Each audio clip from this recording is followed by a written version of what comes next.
নমস্কার বন্ধুরা, সকাল সকাল এরকম নাস্তা বানিয়ে বাড়ির সবাইকে যদি খুশি করা যায় তাহলে কেমন হয় বলুন তো।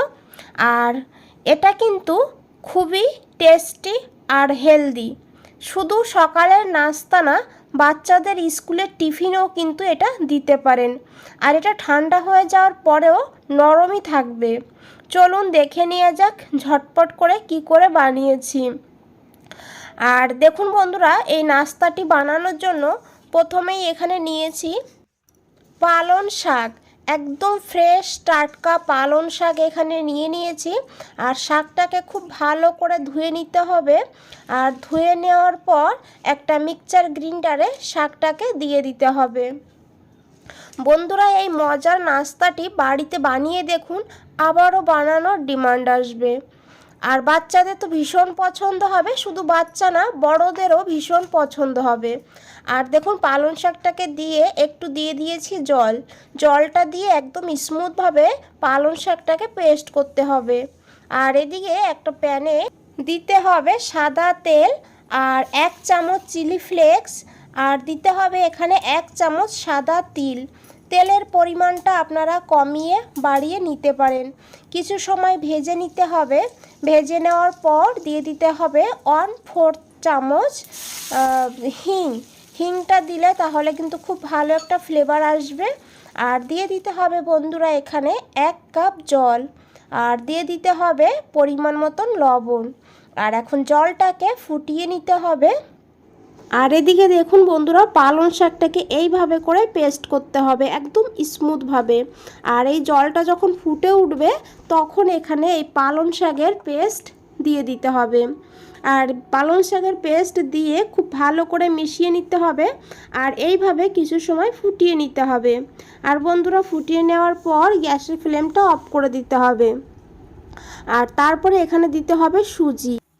এখানে বন্ধুরা আমি 1 কাপ সুজি নিয়েছি, আপনারা আপনাদের প্রয়োজন মতন নিয়ে নেবেন। 1 কাপ জলে 1 কাপই সুজি দিতে হবে। আর পালং শাকেও জল ছিল, তার জন্য এখানে 1 কাপই জল নিতে হবে। আর এখন খুব ভালো করে মিশিয়ে নিতে হবে। আর গ্যাসের ফ্লেমটা লোতেই রাখতে হবে। লোতে রেখে এইভাবে খুব ভালো করে মিশাতে হবে। একটা ডোর মতন হয়ে যাবে দেখবেন মিশাতে। আর তারপরে গ্যাসের ফ্লেমটা অফ করে দিতে হবে। যখন দেখবেন এইভাবে একটা ডোর মতন হয়ে গিয়েছে তখন গ্যাসের ফ্লেমটা অফ করে দেবেন। আর ঢাকা দিয়ে কিছু সময় রেখে দিতে হবে, হালকা ঠান্ডা করে নিতে হবে। আর হালকা ঠান্ডা করে নেওয়ার পর এদিকে একটা প্লেটে নিয়েছি দেখুন। আর একদম ঠান্ডা করবে না, তাহলে আবার শক্ত হয়ে যাবে। একটু গরম থাকবে, সেই অবস্থায় এটাকে মেখে নিতে হবে। আর খুব ভালো করে মেখে নিতে হবে, মাখতে একদম স্মুথ হয়ে যাবে। দেখুন বন্ধুরা, এইভাবে মেখে নিতে হবে। আর এখন এখান থেকে কিছুটা নিয়ে নিতে হবে, অল্প করে নিতে হবে। আর এখানে কিন্তু বলসগুলো ছোটোই বানাতে হবে। ছোট বানালে দেখতেও ভালো লাগবে, আর এটা কিন্তু খেতেও ভালো লাগবে। দেখুন বন্ধুরা, এইভাবে একদম ছোট করে বানিয়ে নিয়েছি। আর এইভাবে আমি আরেকটা বানিয়ে দেখিয়ে দিচ্ছি। কিছুই না, হাতের মধ্যে নিয়ে এইভাবে গোল করে নিতে হবে। দেখে বুঝতেই পারছেন কতটা সহজ, আর খেতে যে এতটা মজা আপনারা বুঝতে পারবেন না যত সময় না বানিয়ে খাচ্ছেন। আর বন্ধুরা, বাচ্চাদের জন্য এইভাবে বানিয়ে নিতে পারেন। প্রথমেই এখানে দেখুন একটা আলু সিদ্ধ করে গ্রেট করে নিতে হবে। তারপরে দিতে হবে সামান্য পরিমাণ লবণ, একদম সামান্যই দিতে হবে। আর তারপরে দিতে হবে এখানে চিজ। এখানে মজরেলা চিজ, কিউব চিজ, যে কোনো চিজ নিয়ে নিতে পারেন।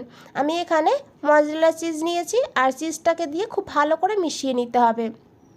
আর এদিকে সুজির ডোর থেকে কিছুটা নিয়ে নিতে হবে, আর হাত দিয়ে এইভাবে একটু সমান করে নিতে হবে। তারপরে মাঝখানে এই পুরটাকে দিয়ে এইভাবে মুখটা বন্ধ করে দিতে হবে। এটাও কিন্তু বাচ্চাদের ভীষণ পছন্দ হবে। আর যেহেতু চিজ আছে, বাচ্চাদের তো এমনিতেই একটু চটপটা খেতে বেশি ভালো লাগে। এইভাবেও কিন্তু আপনারা বাচ্চাদের বানিয়ে দিতে পারেন। দেখুন বন্ধুরা, এইভাবে বানিয়ে নিতে হবে। আরেকটা আমি দেখিয়ে দিচ্ছি। দেখুন বন্ধুরা, এইভাবে মাঝখানে পুরটাকে রেখে তারপরে এইভাবে মুখটাকে বন্ধ করে দিতে হবে। আর মুখটাকে বন্ধ করে 2 হাত দিয়ে গোল করে নিতে হবে এটাকে। বন্ধুরা, একইভাবে সবগুলো বানিয়ে নিতে হবে। আর বন্ধুরা রেসিপিটা যদি একটু ভালো লেগে থাকে তাহলে একটা লাইক দিয়ে দেবেন। আর নতুন বন্ধুদের বলছি চ্যানেলটা এখনও সাবস্ক্রাইব করে না রাখলে চ্যানেলটা সাবস্ক্রাইব করে পাশে থাকুন আর আমাকে এগিয়ে যেতে সাহায্য করুন। আর এখানে দেখুন বন্ধুরা সব বলসগুলো বানিয়ে নিয়েছি।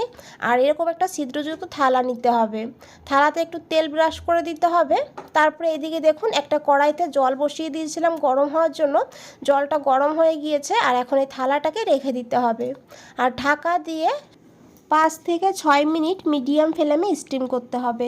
6 মিনিট পর ঢাকনাটা খুলে নেব। দেখুন বন্ধুরা বলসগুলো ফুলে কত বড় হয়েছে আর দেখে বুঝতেই পারছেন পুরো থালাটাই ভরে গিয়েছে। আর এখন থালাটাকে নামিয়ে ঠান্ডা করে নিতে হবে। এইদিকে একটা প্যান বসিয়ে দিয়েছি, দিয়ে দিতে হবে ঘি না হলে বাটার না হলে তেল। এখানে ঘি বাটার দিলে তাহলে কিন্তু টেস্টটা অনেকটা বেড়ে যাবে। আমি এখানে 2 চামচ ঘি নিয়েছি, একটু জিরা দিয়েছি আর 1 চামচ চিলি ফ্লেক্স দিয়েছি। এখন কিছু সময় ভেজে নিতে হবে।